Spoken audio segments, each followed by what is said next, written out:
اللهم صل على محمد وآل محمد. Ce que Dieu nous dit dans le Coran, فذكر فإن الذكرى تنفع المؤمنين. Rappelle, parce que rappeler aide toujours un croyant. Le message que Dieu a donné à l'humanité depuis notre prophète Adam alayhi salam jusqu'à notre prophète Muhammad sallallahu alayhi wa alihi wa le contenu est le même, le message lui-même est le même. C'est aider l'être humain à aller vers la perfection. Sallu ala Muhammad wa ali Muhammad.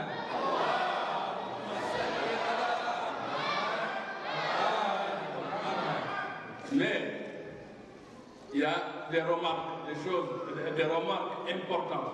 C'est que quand Dieu a voulu nous transmettre son message, il n'a pas dit aux hommes, choisissez votre prophète. Non. C'est lui-même qui a choisi les prophètes. C'est lui qui choisit les prophètes. C'est lui qui choisit aussi les successeurs des prophètes.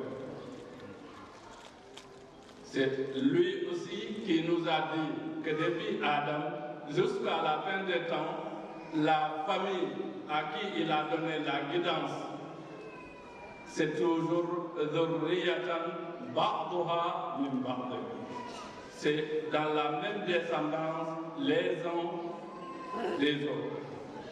Inna Allah astafa Adam wa Nuhan wa ala Ibrahim wa ala Imran ala al-alamin dhurriyatan ba'duha min ba'd. Donc nous devons comprendre que la guidance, la direction que Dieu a mis sur terre ne peut pas, pour Dieu, être obtenue par élection. Non, c'est Dieu lui-même qui choisit ceux qui doivent diriger. Et ça c'est clair dans le Coran. Si vous regardez dans le Coran, il a dit qu'il a choisi Adam, après Noé, après Ibrahim, après comme ça jusqu'à notre prophète Muhammad sallallahu alayhi wa sallam. Et ça ne s'arrête pas là. Il dit وَإِذِ ابْتَلَى إِبْرَاهِيمَ رَبُّهُ بِكَلِمَاتٍ فَأَتَمَّهُنَّ قَالَ إِنِّي جَاعِلُكَ لِلنَّاسِ إِمَامًا قَالَ وَمِنْ ذُرِّيَّتِي قَالَ لَا يَنَالُ عَهْدِيَ الظَّالِمِينَ.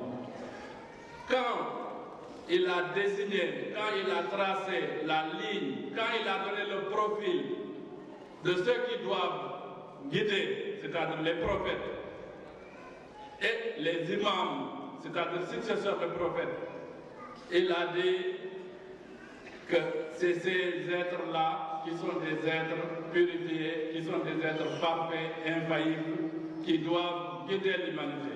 Parce que tout à l'heure, le cheikh l'a dit, il a parlé du Sahara. Vous savez, un guide doit connaître parfaitement son parcours. Sinon, s'il se perd, c'est tout le monde qui se perd avec lui.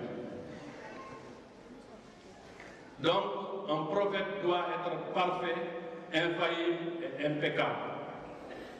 Et le successeur d'un prophète doit être parfait, infaillible, impeccable, à la seule différence qu'il n'est pas prophète. C'est celui-là qu'on appelle imam. Je ne parle pas des imams de la mosquée et des quartiers. Je parle des 12 apôtres. Parce que dans le Coran, Dieu nous dit à chaque fois qu'il envoie un prophète, il choisit 12 membres de sa famille. Le premier doit être jeune, ne doit pas connaître d'autres pratiques que le prophète lui-même doit combattre. Et cet enfant-là doit être dans la maison du prophète et doit mémoriser tous les versets qui descendent sur le prophète et doit savoir à quel moment le verset est descendu, dans quel contexte et pourquoi. Donc, après la mort du prophète, c'est cet enfant-là qui peut expliquer l'islam, la religion, après le prophète. si nous regardons bien, Dieu a décrit de façon très claire dans le Coran. Il y a des moments où il dit Ati'ullah, obéissez à Dieu, ou à Rasoul, obéissez au prophète, ou à Ulil Amri minkum. Et toujours les apôtres, les Nuqaba. Il dit Ulama wa immati ka Nuqaba bani Israël. Il dit mes successeurs, les imams après moi, ils sont au nombre de 12, comme les apôtres de Bani Israël.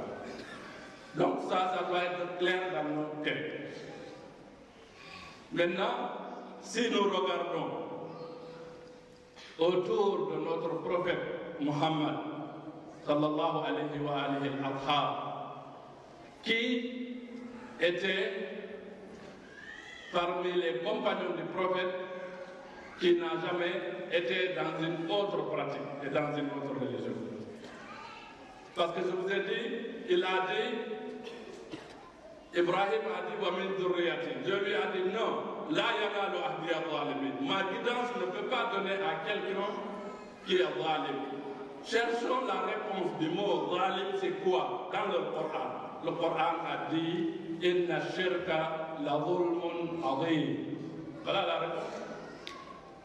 Que toute personne qui a pratiqué une autre religion, toute personne qui a péché, ne serait-ce qu'une fois dans sa vie, toi tu ne peux pas être prophète, tu ne peux pas être envoyé de Dieu, tu ne peux pas être imam, successeur d'un prophète.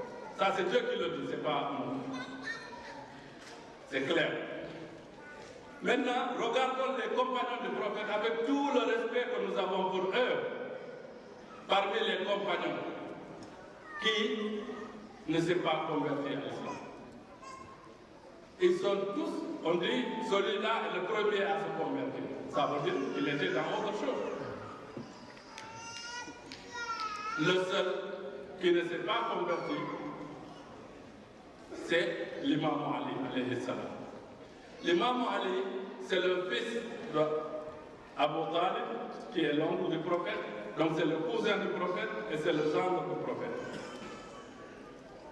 Mais ce qui est extraordinaire, quand le prophète a perdu ses enfants garçons, Abu Talib et son épouse, qui attendait un bébé, ont décidé que si cet enfant-là est né, et si c'est un garçon, on le donne à Muhammad pour le consoler. Fatima bintu Asad, la mère de l'imam Ali, c'était la tante de notre prophète. Mais à chaque fois que le prophète venait pour saluer sa tante, le bébé dans le ventre de sa maman se mettait debout. Il refusait que sa maman s'assoie. Il fallait qu'elle se lève pour respecter le prophète. Sallu ala Muhammad wa ali Muhammad.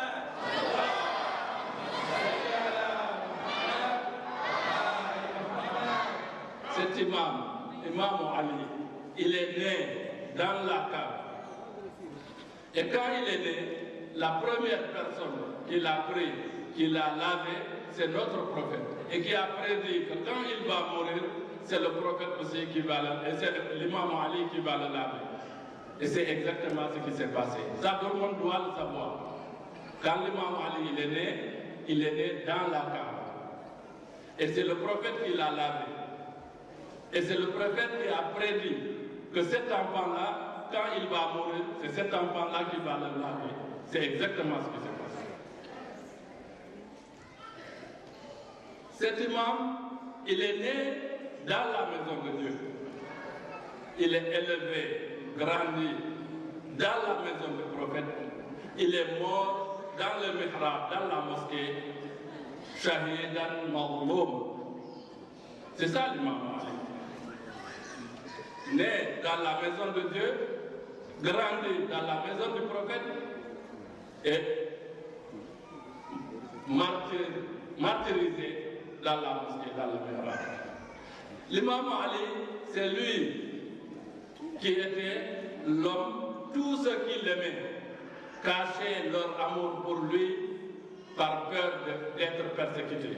أخفى محبوه فضائله خوفا وأخفى أعداؤه فضائله حسدا وبرز ما بين هاتين ما ملأ الخافقين.